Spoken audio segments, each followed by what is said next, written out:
Tere, mina olen Ingrid Maadvere ja näitan teile, kuidas siis rastergraafika pilte ümber konverteerida vektorgraafikaks, kasutades selleks Inkscape'i tarkvara.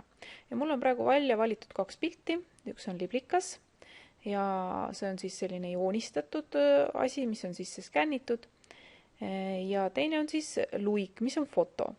Ja ma näitan mõlema pildi puhul, kuidas on võimalik siis sellest vektorgraafikat teha. Nii, ma kõigepealt kopeerin ära selle liblika, lähen Inkscape'i programmi, paneme redigeeri aseta ja see liblikas on mul siin. Ja kui ma nüüd tahan sellest teha vektorgraafikat, siis see on tegelikult väga-väga lihtne. Ma pean siit ülevalt menüüst valima trajektoor ja siis vektoriseeri rasterpilt.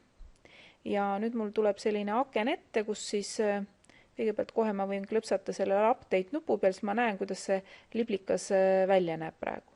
Ja ma saan siit määrata siis seda, et kui palju ta siis seda heledust ja kõike arvestab, panen jälle update ja vaatan siis, et millal ta mulle siis meeldib. Millal need jooned on siis kõige sellisemad sügavamad ja paremini nähtavad. Näiteks nii.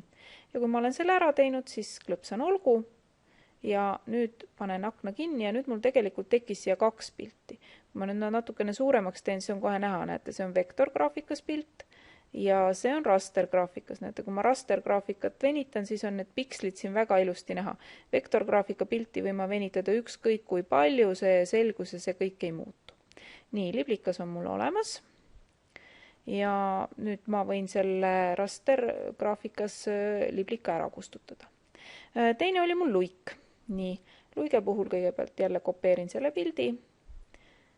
Fotode puhul paraku aga niimoodi teha ei saa päriselt. Nii, see luik tuli päris suur, teeme ta natukene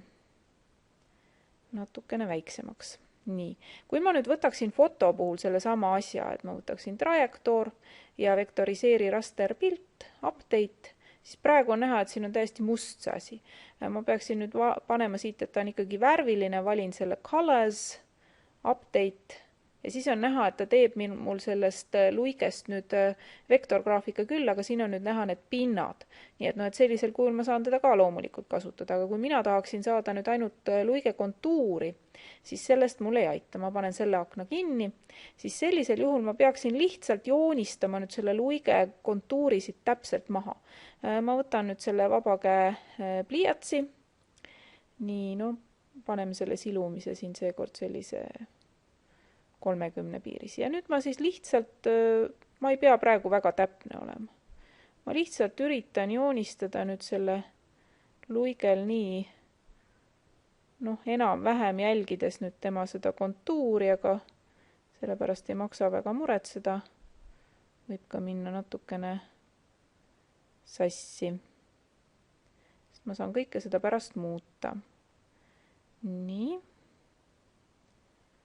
Natuke väriseva käega ja jõudsimegi lõppu välja. Nii, ma teen selle pildi natukene suuremaks, et mul oleks mugavam.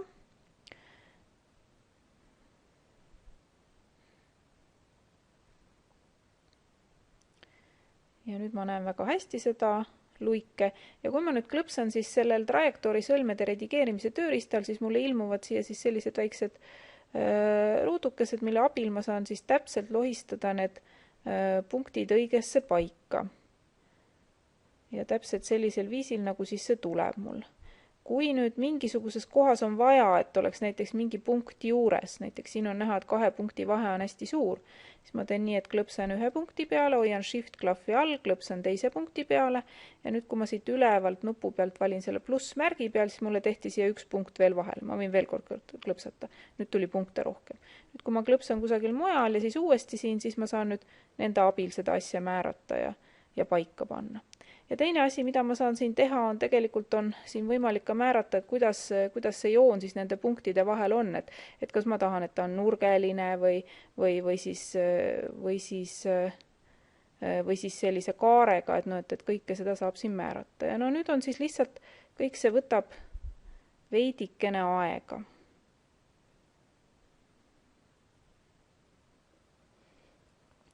Ja kui ma olen nüüd kõik punktid paika pannud, siis tegelikult võin ma selle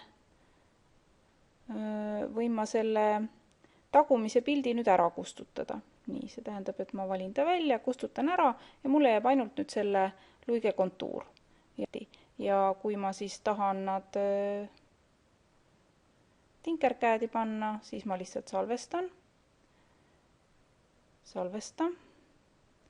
Paneme siis Liblikas luik, save, teen Tinkercadi lahti, import, choose file ja otsime üles nüüd